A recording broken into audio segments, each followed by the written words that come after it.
banyak, tapi buku-bukunya mana lagi ya? Ya cuma segini doang. Apaan ya? Jadi gua mau buat perpustaka. Waalaikumsalam. Buku. Iya. Segini doang, nggak ada lagi. Wah, gue punya nih yang dulu nih Crayon Shinchan. Ada deh. Ada lagi gak? Gue tuh. Ntar gue cari lagi ya.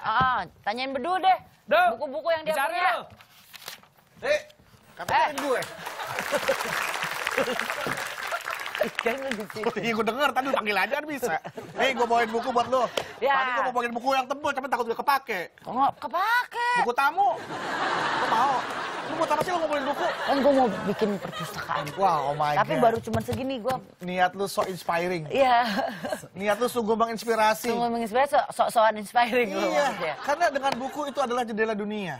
Gue itu terinspirasi sama seorang tukang sampah yang membangun perpustakaan gratis. Oh, buat perpustakaan gratis. Ini ada seorang tukang sampah di Bogota, Bogota Kolombia. itu Kolombia ya? Ini meski hanya belajar sampai tingkat sekolah dasar, namanya Jose Alberto, itu telah membangun sebuah perpustakaan gratis yang berisi lebih dari 20.000 buku yang dibuang oleh pemiliknya. Wih. Jadi dia menggunakan mobil, membawa koleksi buku itu ke daerah-daerah terpencil yang tidak memiliki akses ke perpustakaan. Kayak perpustakaan keliling gitu ya? Kaling berarti ya? Iya, perpustakaan keliling. Tapi Esti, ngomong-ngomong inspirasi, gue juga punya teman yang ini juga inspiratif sosoknya. Apa yang Langsung bisa aja ya? menginspirasi kita? Langsung aja. Gue lagi betah di sini nih, duduk sini. Nggak lanjut dong acara kalau harus lu harus ke sono dong. Iya. Ayo, di sini aja lah. Yaudah lah, ayolah. Lu gimana sih? Lo kan kita nggak lanjut. Assalamualaikum. Waalaikumsalam. Halo, Pak. Dengan siapa ini? Irfan. Hei, katanya temen lu. Kok lu nanya lagi namanya siapa? Maksudnya biar Hesti. Oh, Kayak di bule. Hesti, ini Pak Irfan, Pak Irfan ini Hesti. Oh iya. Kalau Mbak ini siapa? Ini namanya Ika. Tuh Mbak Ika. Bisa aja lo. Iya. Oke, Mas Irfan, Mbak Ika, tolong kasih tahu ke teman saya Hesti nih. Apa kegiatan yang dilakukan Mas Irfan sama Mbak Ika lakukan? Sebetulnya ini pasti saya seorang terapis okupasi. Nah, istri saya seorang terapis bicara. Gitu. Jadi kami kebetulan kalau saya lebih banyak menangani anak berkebutuhan khusus. Special need ya? Special need, betul. Dari usia 0 bulan bisa dilakukan stimulasi. Kemudian sampai kalau untuk tumbuh kembang khusus ada yang merekomendasikan 10 tahun atau 12 tahunan. Itu rank tempat usia begitu. sendiri atau bergabung dengan satu instansi atau gimana? Kalau saya di sebuah klinik Pratama di Kota Bandung. Okupasi itu apa sih? Okupasi itu salah satu profesi kesehatan yang memberikan pelayanan pada klien dengan gangguan fisik dan ataupun mental melalui 3 komponen dasar hidup manusia. Antaranya aktivitas keseharian, contohnya mandi, minum, dan sebagainya. Misalkan kalau anak cerebral palsy yang mengalami kelayuan otak, beliau mungkin tidak bisa makan sendiri dan sebagainya. Nah, dari terapi okupasi kami menstimulasi ke arah supaya anak nanti lebih mandiri. Betul sekali. Itu bisa terdeteksi dari usia dini ya? Dari usia dini. Kalau dari Wicara sendiri itu terapi bicara biasanya lebih ke arah bahasa bicara gitu. Jadi ada bahasa bicara bidangnya itu ada irama kelancaran, terus gagap, terus termasuk cadel termasuk ya. Terus cuma ketuker-tuker sentence-nya gitu. Artikulasi kalimat. Ya. Ini tadi kan ada 3 nih jenis nih yang ditangani spesial need yang seperti apa nih yang Mas Irfan tanganin? Pengalaman saya kalau untuk kasus-kasus spesial need ada yang biasanya autism, kemudian anak hiperaktif, kemudian anak gangguan fungsi perhatian konsentrasi, kemudian ada Down syndrome juga, kemudian cerebral palsy. Sebenarnya bisa ya itu tadi kan dideteksinya dengan ciri-cirinya seperti apa sih? Ada namanya kalau di dokter anak biasanya dikasih form deteksi dini. Siapa yang mengisi Munculnya itu? tuh bisa Orang tua yang tahu jadi ya. Ada beberapa kasus kan awalnya kayaknya normal aja, tiba-tiba jeng berubah. Betul. Itu bisa seperti itu ya? Bisa. Baiklah, ini ada kedai kopi yang memberdayakan penyandang disabilitas. Jadi kadang-kadang kan penyandang disabilitas tidak mendapat kesempatan kerja yang sama dengan yang lain ya. Tapi ini kedai kopi ini memberikan kesempatan untuk penyandang disabilitas untuk mungkin diberdayakan di kedai kopinya. Namanya tuh Beauty and Boo. Betimbel. Milik Amy Wright dan dia selalu benar ya. Iya, karena woman always right. Dan juga sang suami yang memberdayakan 40 orang penyandang disabilitas. Dan keputusan ini, Amy memperkerjakan penyandang disabilitas perkembangan dan intelektual bukan tanpa alasan. 2 dari 4 anaknya justru adalah penyandang Down syndrome. Makanya itu adalah alasan utamanya juga. Dan inilah yang mendorong Amy untuk membuktikan bahwa orang dengan disabilitas perkembangan dan intelektualnya juga memiliki kesempatan yang sama untuk menjalani hidup sama seperti orang pada umumnya. Ini alat-alat bantu untuk terapi. Proses terapi, betul. Kita jelas satu-satu, alat yang mana yang bisa di... Boleh Pak, saya rekomendasikan yang ini ya, alat Yang apa mana untuk nih? media Karena pensil. masih sini semua soalnya. Boleh. Nah, satu. Masuk ini. Itu ballpoint. Ini namanya pencil grip, jadi proses memegang gitu ya. Karena saya perhatikan untuk tumbuh kembang saat ini, dari klien saya banyak yang ibarat megang pulpanya belum mantap gitu ya. Betul. Kayaknya. Kadang ada yang lemah, kadang pola pegangannya masih begini, misalkan usia 5 tahun, kadang masih ada yang dipegang.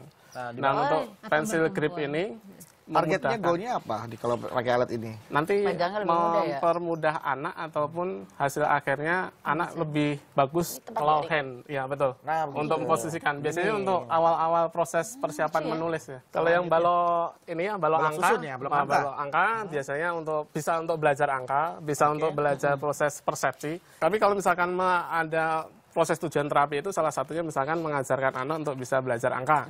Nah, selain pakai media kartu angka, mungkin bisa pakai ini yang lebih menarik ya. Jadi anak nanti tidak bosan saat proses belajar. Ini yang perlu dipatikan adalah orang tua harus tahu ya apa yang dibutuhkan oleh anak-anaknya. Betul. Nah, ini seorang anak SD merawat ayahnya yang lumpuh sendirian. Luar biasa ya. Waduh. Ini ada namanya Agus Makmun. Anak SD bocah usia 12 tahun ini di Wonosobo, Jawa Tengah. Ini harus merawat ayahnya yang lumpuh. Aduh. Jadi kan sang ibu pergi meninggalkan mereka karena nggak tahan dengan himpitan ekonomi. Di saat anak-anak seusianya sibuk bermain, Agus Makmun asal Garung, Wonosobo mendedikasikan waktunya untuk merawat sang ayah yang lumpuh. Mulai dari menyuapi, memandikan, menggantikan pakaian, sampai urusan pribadi lainnya. Semua Agus kerjakan karena rasa cinta seorang anak untuk ayahnya. Sang ayah Mahyono sudah 11 tahun terbaring sakit. Kecelakaan pada waktu itu membuat tulang belakang Wahyono patah sehingga kaki dan badannya tak bisa digerakkan. Berbagai upaya telah ditempuh keluarga Mahyono agar ia dapat sembuh dari kelumpuhan. Keterbatasan dana membuatnya menghentikan pengobatan. Agus mengurus ayahnya dari pagi hari sebelum berangkat dan setelah pulang sekolah. Sementara untuk membiayai sekolah, bocah 12 tahun ini memelihara kambing milik saudara dan tetangga. Sejak bayi, sang ibu pergi meninggalkan Agus dan Mahyono lantaran tak kuat dengan himpitan ekonomi. Tak jarang ia merindukan sosok ibunya. Meski kehilangan sosok ibu dan keceriaan masa kanak-kanak, Agus tak ingin patah arang. Ia bertekad terus melanjutkan sekolah karena memendam hasrat kelak menjadi polisi. Luar biasa ya. Ya.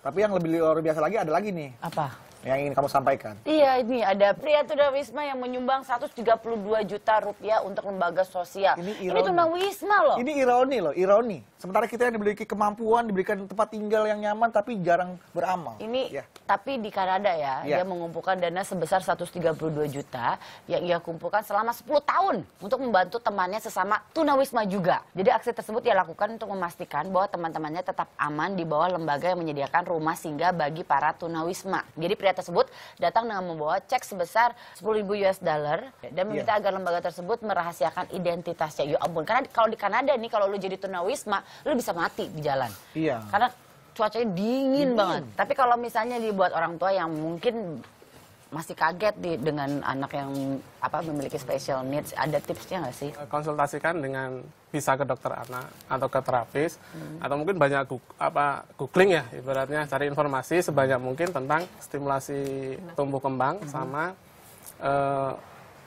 penanganan usia dini. Oke, terima kasih loh. Terima kasih Mas Irfan. Ini sangat membantu sekali profesi-profesi seperti Mas Arfan, Mas Irfan dan Mbak Ika. Buka yuk. Jangan, nggak boleh gitu kan. Tadi kan Luna nitipin. Jangan, nanti aja lah. Kepo banget ya. Mau kemana sih? Buru-buru tadi. Siapa buru-buru? Kayaknya lu mau buru-buru deh mau beli spinner ya? Iya. Gue tuh mau beli fidget spinner. Ini mainan tuh lagi in banget tuh. Ada yang Udah banyak yang murah-murah. ya bukan masalah yang murah, ini yang mahal, harganya sangat mahal, harganya jutaan. Ih, ngapain? Ngapain ngepein? Iya, tapi gue waktu kemarin beli 150.000 yang bentuknya Kapten Amerika. Taunya ada yang jual 60.000, sakit hati dulu. Ya, lu. Yang paling mahal tuh, Tapi beda biasanya tuh. yang paling mahal Kapten Timnas tuh yang mana?